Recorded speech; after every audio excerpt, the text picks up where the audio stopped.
Welcome back, book buddies. It is Fairy Tale Tuesday, and we're going to read a book from the Classic Collection. Today's book is Cinderella. And when we're done reading our book, we have some lovely Cinderella stickers to put in our scrapbook. But first, let's read our Cinderella book. Let's go. Cinderella. Once upon a time, there was a little girl called Cinderella. Her mother was dead, and she lived with her father and two stepsisters. Cinderella's stepsisters were fair of face, but because they were bad-tempered and unkind, their faces grew to look ugly. They were jealous of Cinderella because she was a lovely child, and so they were often unkind to her. The stepsisters made Cinderella do all the work in the house. She worked from morning till night without stopping. Cinderella not only did all the housework, but she also helped her stepsisters to dress. She cleaned their shoes, brushed their hair, tied their ribbons, and fastened their buckles. The sisters had many fine clothes, but all Cinderella had was an old dress and a pair of wooden shoes. After she had worked until she was weary, Cinderella had no bed to go to. She had to sleep by the hearth in the cinders. That was why her stepsisters called her Cinderella, and that was why she always looked dusty and dirty. Now it happened that the king arranged a great feast for his son. The feast was to last 3 days, and on each evening there was to be a grand ball. All the beautiful young girls in the country were invited, in order that the prince might choose himself a bride. Cinderella's stepsisters were invited to the feast. Cinderella was not invited. Everyone thought she was her sister's maid. On the evening of the first ball, Cinderella had to help her sisters to get dressed. Cinderella thought of how she would like to go to the ball, and tears began to run down her face. "I would like to wear a beautiful dress and go to the ball," said Cinderella. "A fine sight you would be at the ball," laughed the stepsisters. When they had left, poor Cinderella sat down and cried. Suddenly she heard a voice saying, "What is the matter, my dear?" There stood her fairy godmother, smiling kindly at her. "I would like to go to the ball," said Cinderella. "And so you shall, my dear," said her fairy godmother. "Dry your eyes, and then do exactly as I tell you. First, go into the garden and bring me the biggest pumpkin you can find," said the fairy godmother. "Very well," said Cinderella, and she ran off to the garden. She picked the biggest pumpkin she could find and took it to her fairy godmother. The fairy godmother touched the pumpkin with her magic wand. Immediately, it turned into the most wonderful golden carriage you can imagine. The inside was lined with red velvet. "Now, run and fetch me the mousetrap from the pantry," said the fairy godmother. Cinderella ran off to the pantry. She found the mousetrap on the floor. There were 6 mice in it. Cinderella brought the mousetrap to the fairy godmother. One touch of the magic wand, and the mice turned into 6 fine grey horses. "Next, fetch me the rat trap from the cellar," said the fairy godmother. Cinderella ran down the steps to the cellar. She found the rat trap with 1 rat in it, and she took it to the fairy godmother. One touch of the fairy wand, and the rat changed into a smart coachman, dressed in red livery trimmed with gold braid. "Lastly," said Cinderella's fairy godmother, "I want you to bring me the 2 lizards that are behind the cucumber frame at the bottom of the garden." Cinderella ran into the garden, and there she found 2 small lizards. Cinderella's fairy godmother touched the lizards with her fairy wand. They turned into 2 smart footmen. There was now a gold coach lined with red velvet, drawn by 6 grey horses. There was a coachman in red livery and to drive the coach, and 2 fine footmen to open the doors. Cinderella glanced down at her old tattered dress and her wooden shoes. "One more touch of my magic wand, my dear," said the fairy godmother. Then there happened the most wonderful magic of all. Cinderella found herself in a beautiful ball gown of pale pink silk. On her feet were dainty pink slippers. Cinderella's face was shining with joy. "Oh, thank you," she cried. "Enjoy yourself at the ball, my dear," said the fairy godmother.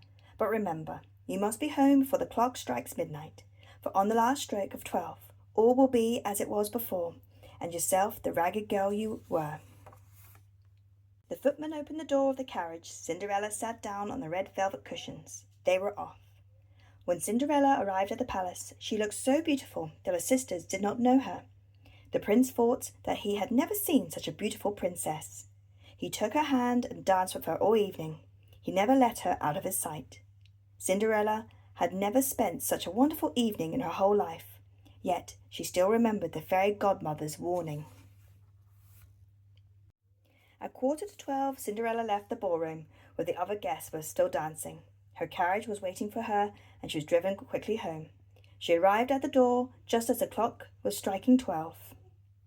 On the last stroke of midnight, the coach became a pumpkin, the horses became mice, and the coachman a rat, and the footman lizards. Cinderella's ball gown vanished, and she found herself once more in her old grey dress and wooden shoes. When her stepsisters returned home, they could talk of nothing but the beautiful princess at the ball. Cinderella listened, but said nothing. On the second evening, the stepsisters went off to the ball, leaving Cinderella sitting by the fire. No sooner had they gone than Cinderella's fairy godmother appeared again. Just as before, her magic wand produced a golden carriage with its coachman and footman. This time, Cinderella's ball gown was even more beautiful than the first evening. It was made of pale blue satin, with floating overskirts of pale blue net, embroidered with silver thread. Her pale blue slippers were embroidered in silver.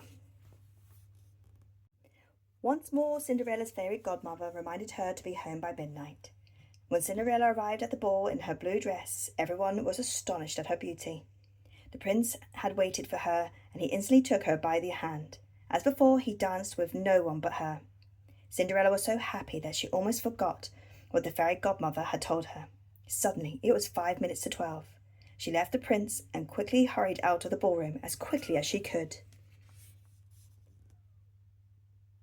Cinderella's carriage was waiting, but they were only halfway home when the clock began to strike 12. On the last stroke of midnight, Cinderella found herself in an old grey dress and wooden shoes in the middle of a dark, lonely road. She had to run the rest of the way home as fast as she could. Even so, she had just seated herself on her stool by the cinders when her sisters returned from the ball. Once more, all the stepsisters could talk about was a beautiful stranger with whom the prince had danced. On the evening of the third ball, Cinderella's fairy godmother appeared as soon as the stepsisters left. When the fairy godmother touched her with the magic wand, Cinderella found herself in the most splendid and magnificent gown. It was made of silver and gold lace. On her feet were sparkling glass slippers. Cinderella was so delighted that she hardly knew how to thank her fairy godmother. "Enjoy yourself, my dear," said the fairy godmother, "but do not forget the time." When Cinderella arrived at the ball in her dress of silver and gold, she looked so magnificent that everyone was speechless with astonishment. The prince danced with no one but Cinderella all evening. Cinderella was so happy that she forgot all about the time. Suddenly, the clock began to strike 12. Cinderella rushed out of the door in such a haste that she lost one of her slippers. The prince ran after her and saw the slipper. He picked it up. It was small but dainty and made entirely of glass. By the time Cinderella had reached the place where her carriage had been, it had disappeared, and she was in her old clothes. This time she had to run all the way home. The prince looked everywhere for her, but could not find her. He still did not know her name, but had fallen in love with her, and was determined to marry her.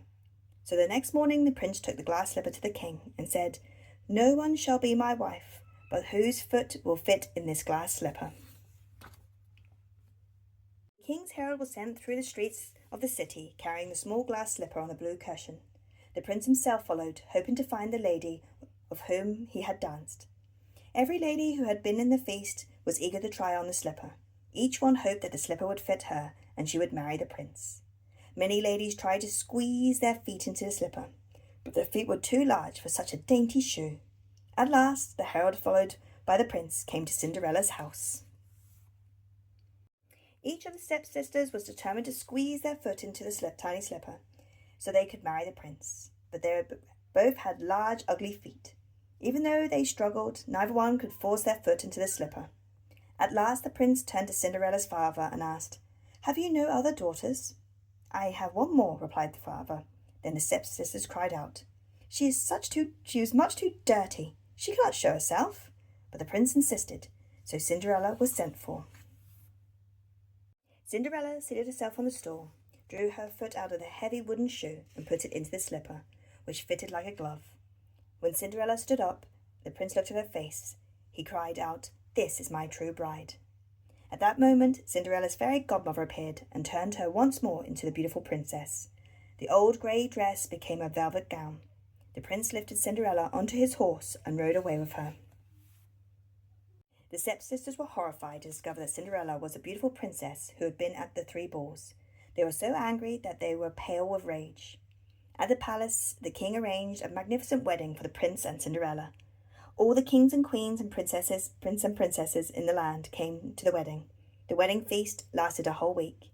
And so Cinderella and the prince lived happily ever after. The end. What a great story. Now, let's put some stickers in our scrapbook. So, I have a brand new scrapbook. This one's in the shape of a burger, which I thought was very funny. And we have a tomato and some fries or some chips. But when we open up, it's nice and blank, so we can pop all our stickers in it. So today we're going to write Cinderella, because that's the story we read. So when we look back on our stickers, we know what book we enjoyed. So Cinderella.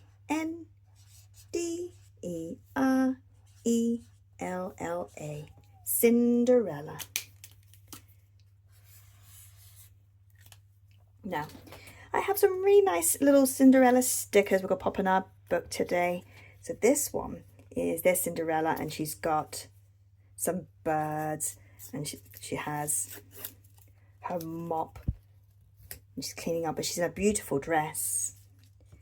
And we have the glass slipper that she put on. It's all twinkling like diamonds. Pop that down there. What a beautiful, beautiful shoe. Oh, we've got one of Cinderella, and this is before she put on her beautiful dress. She's cleaning, but look how happy she is, because Cinderella was always a nice girl, wasn't she? There's a good one. This is her carriage. Remember, she went out and she got a pumpkin, and the fairy godmother turned it into a beautiful carriage for her to go to the ball. Oh, we've got another one of Cinderella, and she's sweeping, and she's got some beautiful birds and are singing to her. Oh no, this is the clock. It's going to turn midnight, it's going to turn 12 o'clock, so she better run. Run, Cinderella. And we have this, I think this is the fairy godmother's magic wand. We'll pop this one on too. There it is, and there's all the magic coming out of her wand. She'll turn the pumpkin into a coach. And this is another Cinderella. We'll pop her down. Or that could be one of Cinderella's princess friends coming to the wedding. And there's another beautiful Cinderella. Do I have any room? Where should we pop her? Pop her over here, next to the magic wand. I've got a few more little stickers. I thought these ones were cute. There's one with her glass slipper. Oh, and here's one that says, "Make a wish." Because the fairy godmother came and Cinderella wished to go to the ball. And there's her fairy godmother saying, "You shall go to the ball, Cinderella." And there it is, her magic spell book. Oh, and there's one of the prince's castle that they went to. I'll pop that one up there. And there's her coach. And there's another lovely one of a fairy godmother. Now it says princess party. And this one says fairy princess.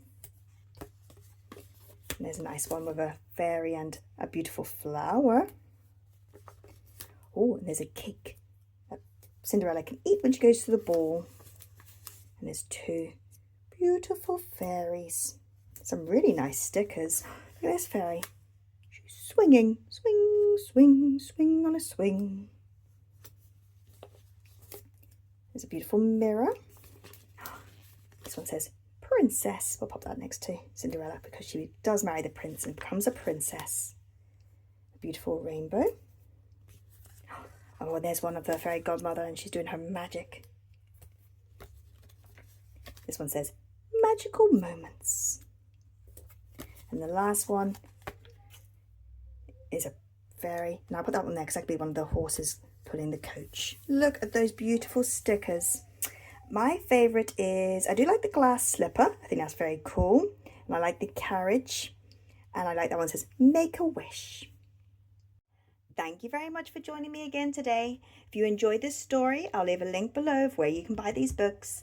Do come back so we can read more books together. Please like and subscribe. Bye.